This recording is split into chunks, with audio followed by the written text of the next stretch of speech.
With all the bad Isekai out there, what makes this one such a disappointment? A while ago, when I watched the first season back in 2017, I enjoyed its simplicity. I was able to turn off my brain and enjoy Toya's adventures in another world with his smartphone.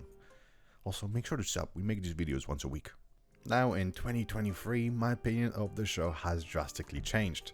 Things like harem anime have become boring, OP main protagonists have been done better, and there's all type of Isekai. It's not a new original idea anymore. For a short rundown of the show, Toya gets killed by God with a lightning strike. However, this was an accident, so God decides to let him go into another world with anything he wants. After choosing a smartphone and receiving some extra abilities, God makes him appear on the side of a road. If he follows the road, he'll arrive at the closest town according to God. After taking a few steps towards his destination, a merchant decides to pick him up.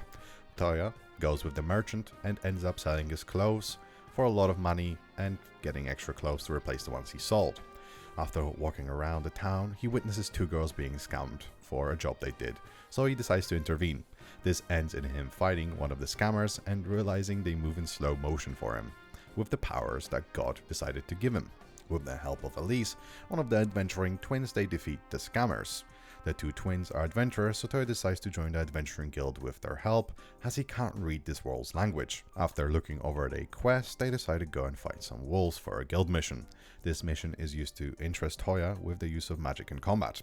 After they complete the mission, we find out that not only does Toya have affinity to all elements of this world, he's also able to use all unique magic. In this world, some spells are restricted to only one user.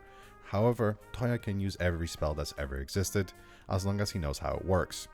This is just a plot device to make everything a lot easier. By the end of the first episode, Toya can use a teleportation spell that can take him to anywhere he's been before. This also includes God's home, and honestly I'm kind of interested if he could use it to go back to his original world. Anyway, while I could talk about the whole show episode by episode, the facts are that the parts of the show I enjoyed most were the world building and characters. But the characters are also a problem. In this world, marrying multiple people is normal, which just ends up with Toya getting with most of the girls he meets. This ends up with me being less interested in the relationships that the girls could build with Toya. And there's also unneeded sexual and perverted tropes. One of the only redeeming aspects of a harem is the competition between the girls, which leads to the viewer wondering who the protagonist is going to get with. However, the show just takes that away. The other problem with the show is how the protagonist is too strong for no reason. The only thing he asked for was to keep his smartphone, and this is also the main thing that is supposed to make you watch the show. But rather than creating interesting ways to use a smartphone in another world, they decided to make Toya super powerful. This also leads to the next problem. The protagonist Toya is a shell of a character. Firstly, his personality is mostly unknown to us, even though there's 2 seasons.